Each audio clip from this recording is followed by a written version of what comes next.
In today's video, I'll walk you through a simple yet extremely effective 3-step process to fix patellar tendonitis, aka jumper's knee, all without ice, pain medication, and costly injections. Follow these steps closely and you should notice a major drop in pain.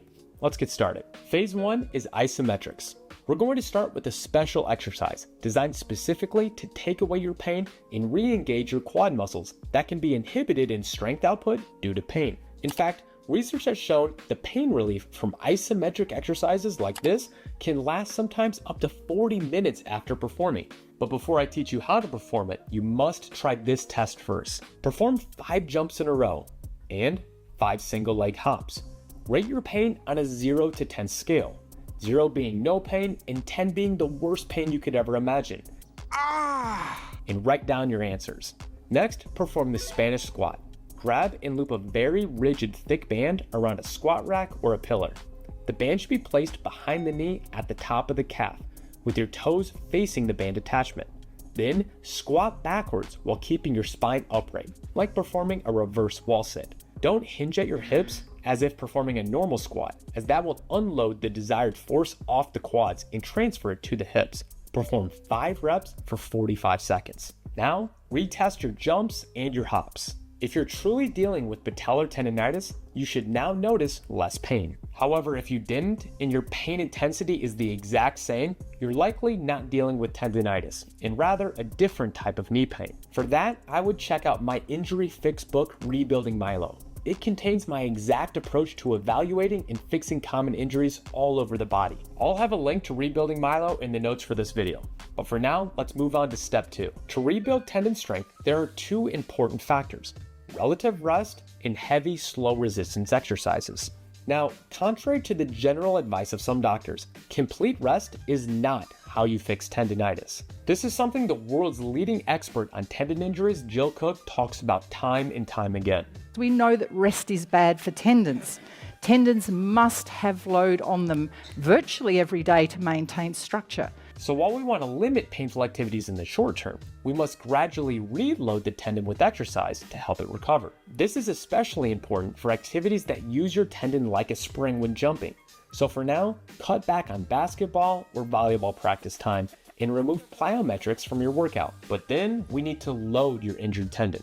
While the isometric Spanish squat is great for decreasing pain temporarily, it doesn't increase tendon strength, called your load tolerance level.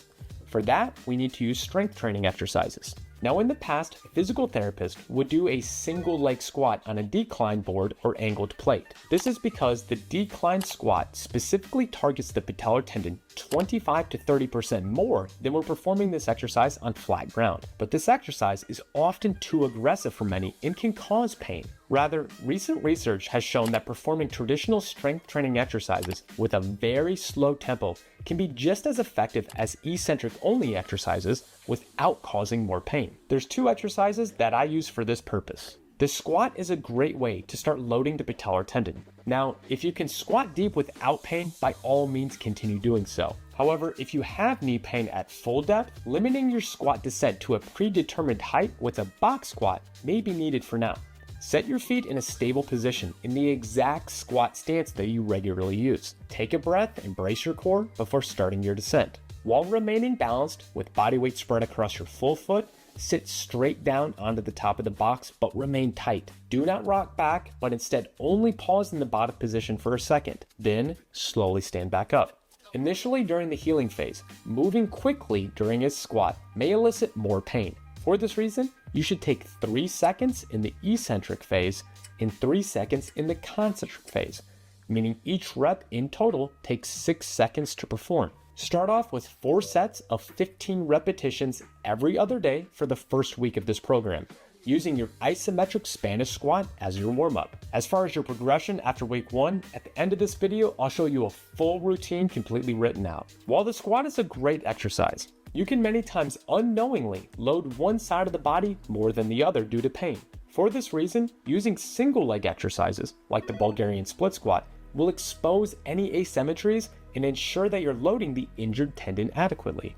To perform the Bulgarian split squat, start by sitting at the edge of a bench with your knees at 90 degrees. Extend one knee and secure your foot to the ground. Then stand up and grab your weight. and place your rear foot on the bench. This step-by-step method will ensure you achieve the same stance length every time. Next, with your foot firmly rooted to the ground, open your hip up slightly to stabilize your lower body.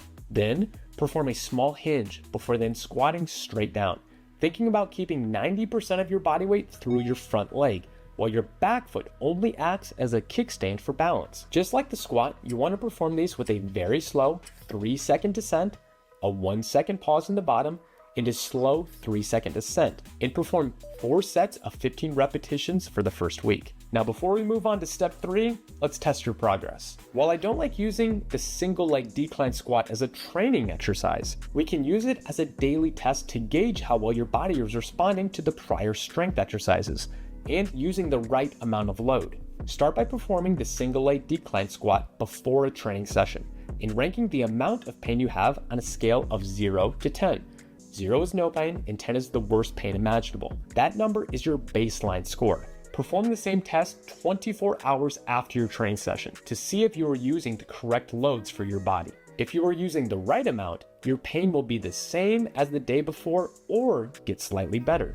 If it's better, increase the weight your next session. If your pain increased, you used too much load and you need to decrease weight during your next session. Now comes the last step in patellar tendonitis rehabilitation, returning to plyometrics. The highest loads placed on the patellar tendon occur when we use it as a spring to store and release energy in order to generate large amounts of power. This is why sports such as basketball and volleyball that involve a high amount of jumping also have a high incidence of tendinopathy, a reason why this injury is also known as jumper's knee. For this reason, we eventually need to load our tendon like a spring if we want a complete rehabilitation. Now before this stage, you should no longer have any pain with the single leg decline squat.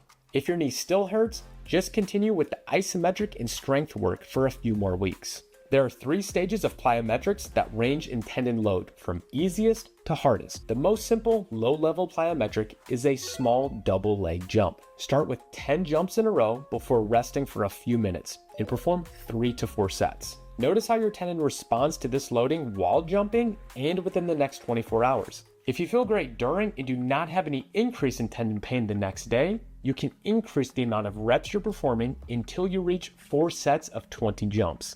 Medium-level plyometrics will include higher tuck jumps, depth jumps from a small to medium height box, and multiple double leg jumps for distance over hurdles. If you're a runner, adding in acceleration and deceleration drills along with cutting or change of direction may be a good option at this time. After a few weeks of progressing these drills, if you're continuing to feel good, you can progress to higher level plyometrics like single leg jumps over hurdles. Here's an example rehabilitation plan for phase 1 and 2 written out as a 12-week program. During these phases, shoot for strength days 2 to 3 days a week, with your off days still performing your isometric Spanish squats. Once you can start your plyometric phase, stagger it with your strength days and give yourself a few days to recover before your next plyometric day to allow for sufficient recovery and adaptation. Now, if your knee pain just doesn't seem to be getting better with this routine, it's very likely you're not dealing with true tendinopathy, even though you may have pain in that tendon region. Rather, your injury is likely due to a problem at the hips and/or ankles, and you would benefit from the method I share in this video.